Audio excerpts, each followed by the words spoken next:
হাসি হাসি থাকা একটা মানুষের মধ্যে থেকে এত ক্রিমিনাল মেন্টালিটি, এত সাইকোপ্যাথের মতো মানে চিন্তা ভাবনা কিভাবে আসে। এবং নিশু ভাইকে তো ডেফিনেটলি অনেক নাইসলি হ্যান্ডেল করে। নিশু ভাইকে হ্যান্ডেল করা ইজ নট, বিকি ভাইয়ের কাজের প্রত্যেকে দেখেছে তো, কাজের ধরন জানে। বর্ষণ যেমন খুব সুন্দর করে বলে গেল যে ওনার একটা সিগনেচার আছে, অনেক ব্লাডশেড, সাইকো থ্রিলার।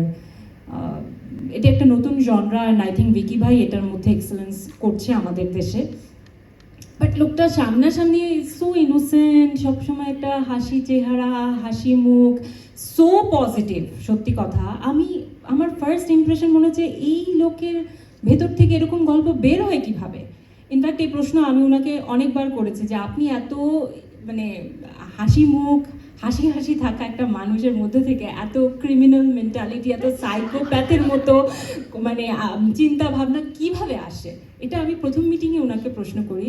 উনি প্রচণ্ড পজিটিভ একটা মানুষ। সেটের মধ্যে ওনার ভয়েস একটা সার্টেন লেভেলের ডেসিবেলের উপর উঠে না, যেটা সাধারণত অন্যান্য ডিরেক্টরদের উঠে যখন ওরা খুব উত্তেজিত হয়ে যায় এবং রেগে যায় শুটিংয়ের নানা কারণে। বাট উনি খুবই ঠান্ডা মেজাজের মানুষ। শুটিংয়ে অনেক রকম কাণ্ড হয়, অনেক ঝড়ঝাপটা হয়, লেট হয়, বাট উনি খুবই খুবই কুল মাইন্ডে থাকে এবং সবাইকে খুব নাইসলি হ্যান্ডেল করে। এবং নিশু ভাইকে তো ডেফিনেটলি অনেক নাইসলি হ্যান্ডেল করে। নিশু ভাইকে হ্যান্ডেল করা is not, I mean Vicky ভাইয়ের চেয়ে বেটার কে পারে আমি জানি না, বাট ভিকি ভাই ইজ লাইক ওই জায়গায় ইজ 10/10। আর নিশু ভাইয়ের সঙ্গে আমার 4 বছর পর একটা কাজ হচ্ছে। আমরা এর আগে একটা নাটক করেছিলাম একসঙ্গে, সেটাও আলফাই দ্বারা প্রযোজিত ছিল। একটু আগে আমরা মনে করছিলাম যে আমাদের আগে কি কাজ ছিল। ইনফ্যাক্ট আমি, নিশু ভাই, বর্ষণ একটা কাজ করেছিলাম। আনফর্চুনেটলি ওটা রিলিজ হয়নি।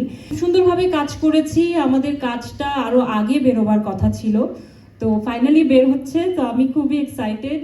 অ্যান্ড থ্যাঙ্কস টু আলফাই, শাকিল ভাইয়ের সঙ্গে শুধু আমার এবার কাজ হচ্ছে, তুফান হয়েছিল। এবং অনেক বছর পর শাকিল ভাইয়ের সাথে আসলে আমার এর আগেও অনেক কাজ হয়েছে যেগুলো নন ফিকশনে। তো আমার জীবনের সকল সিগনেচার কাজগুলো কিন্তু আমার ওনার সঙ্গে করা হয়েছে।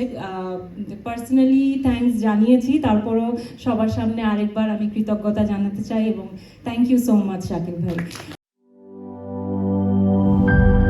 নাটা ডেইলি আর পানীয়র এক অসম কম্বিনেশন ড্রিঙ্কো। চিল থাকতে চান? ড্রিঙ্কো চা বান।